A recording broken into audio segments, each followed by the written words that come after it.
उन्हें अन्य बच्चों के साथ स्कूल में बैठने नहीं दिया, क्लास में बैठने नहीं दिया गया। दुकान पर उन्हें चाय पीते वक्त जानबूझ करके उनको पीटा गया। एक बार बैलगाड़ी से जा रहे थे बचपन में, जानबूझ करके बैलगाड़ी वाले ने उन्हें बीच रास्ते में उतार दिया।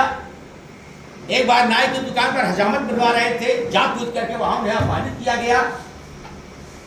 इतना होने के बावजूद भी वह व्यक्ति इतने समझदार और इतने राष्ट्रभक्त थे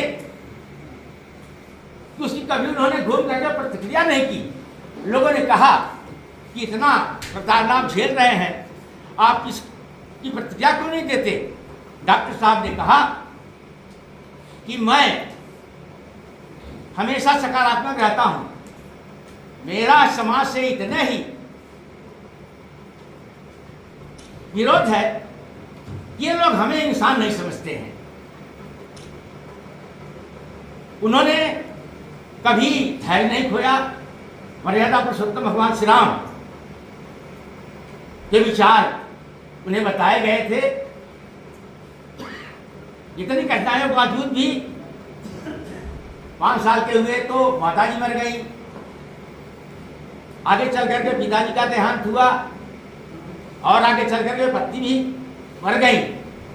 लेकिन उनके माताजी की इच्छा थी कि तुम पढ़ो, विद्वान बनो और उसके माध्यम से, अपने विद्वता के माध्यम से, अपने ज्ञान के माध्यम से, अपने सकारात्मक विचार के माध्यम से तुम ऐसा समाज बनाओ, ऐसा समाज गढ़ो जिसमें कि समानता का भाव आए, समरसता का भाव आए, भाईचारा का भाव आए, सामाजिक एकता की भाव आए, सामाजिक अखंडता का भाव आए और ऊंच नीच जात पात छुआछूत का भेदभाव समाप्त हो, समाज शोषण से मुक्त हो, समाज जातवाद से मुक्त हो। ऐसी पढ़ाई तुम करो, ऐसी विद्वता करो कि समाज खुद ही तुम्हें एक दिन स्वीकार करे, खुद ही तुम्हारे मार्ग का अनुसरण करे। आज डॉक्टर बाबा साहब भीमराव अम्बेडकर को हमारी सरकार ने, पूरे दुनिया की सरकार ने आज उनकी जन्म जयंती मना रही है।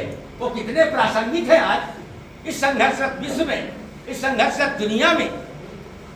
जो भगवान बुद्ध के मार्ग पर चले, अहिंसा परमो धर्म जिनका संकल्प था, जिनकी भावना थी, बाद में उन्होंने 1956 में अंतिम दिनों में वह दुख स्वीकार भी किया था, क्योंकि मार्ग कभी छोड़ा नहीं था उन्होंने।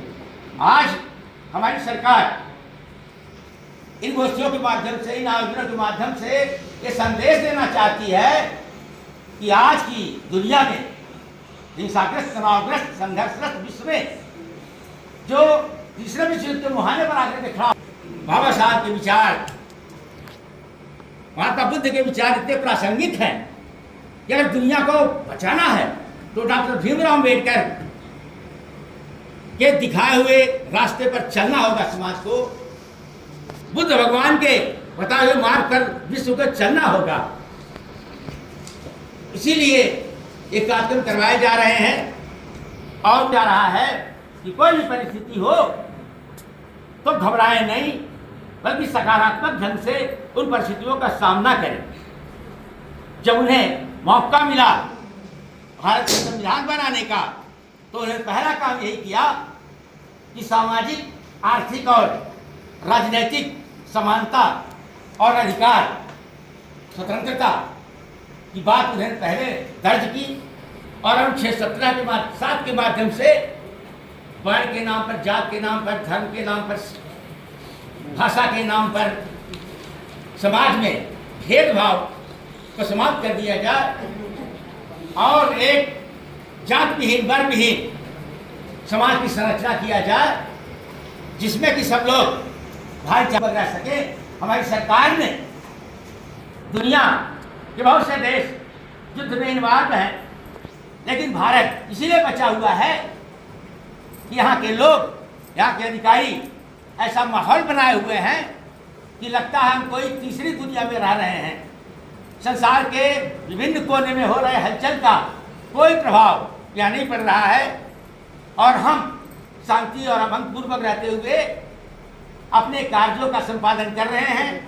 देश विकास कर रहा है शांतिपूर्वक, देश आगे बढ़ रहा है, देश आत्मनिर्भर बन रहा है। तो आज डॉक्टर साहब, बाबा साहब के विचार बड़े प्रासंगिक हैं।